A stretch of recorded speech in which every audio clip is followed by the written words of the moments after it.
Luna ও হারিয়ে যাওয়া গাজরের রহস্য। লুনা ছিল এক ছোট্ট দুষ্টু খরগোশ, যার পৃথিবীর সবচেয়ে প্রিয় জিনিস ছিল গাজর। মোচমোচে কামড়, মিষ্টি রস, এ যেন তার সুখের চূড়া। প্রতিদিন সে লাফাতে লাফাতে নিজের বাগানে যেত, নতুন গাজর খাওয়ার আনন্দে মুখ টলমল করত। কিন্তু এক সকালে বাগানে পৌঁছে লুনা চোখ বড় বড় করে তাকিয়ে রইল। সব গাজর উধাও, একটিও কমলা রঙের মাথা দেখা গেল না।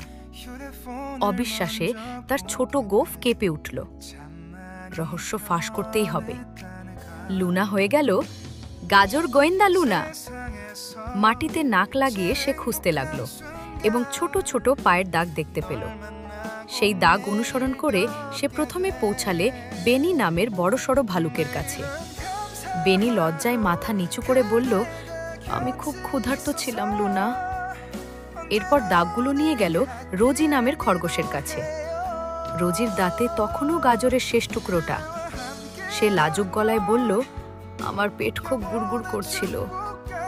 সব শেষে লুনা পেল ফ্রেডি শিয়ালকে, যে ঝোপের আড়ালে লুকোতে লুকোতে বলল, গাজর তো খুবই মজাদার। লুনা সব শুনে বুঝল, বন্ধুরা গাজর চুরি করেনি মন্দবশত, তারা শুধু খুব ক্ষুধার্ত ছিল। রাগ করার বদলে সে হাসল এবং পেল এক দারুণ আইডিয়া, নতুন শুরু। লুনা বন্ধুদের সঙ্গে নিয়ে আবার গাজর বাগান লাগাতে শুরু করল। বেনি তার বড় নখ দিয়ে গর্ত তৈরি করল। রোজি মন দিয়ে পানি দিল, আর ফ্রেডি বীজগুলো মাটির নিচে সুন্দর করে বসিয়ে দিল। একসাথে কাজ করতে করতে সবার মাঝে উচ্ছ্বাস ছড়িয়ে পড়ল। কিছুদিনের মধ্যেই বাগান আবার সবুজ হয়ে উঠল। ছোট ছোট চারা জানিয়ে দিল ভবিষ্যতের সুস্বাদু ফসলের কথা। লুনা শিখল, ভাগাভাগি করলে আনন্দ দ্বিগুণ হয়। আর বন্ধুরা বুঝল, শেয়ার মানেই ভালোবাসা, সাহায্য আর একসঙ্গে থাকার শক্তি।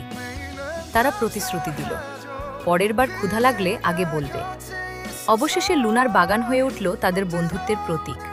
খরগোশ, ভালুক, খরগোশ ও শেয়াল সবাই মিলে উপভোগ করল নতুন ফসলের মিষ্টি স্বাদ। লুনার হৃদয় ভরে উঠল সুখে, কারণ তার কাছে শুধু গাজরই ছিল না, ছিল সেই গাজর বজর ভাগ করে খাওয়ার মতো অসাধারণ সব বন্ধু।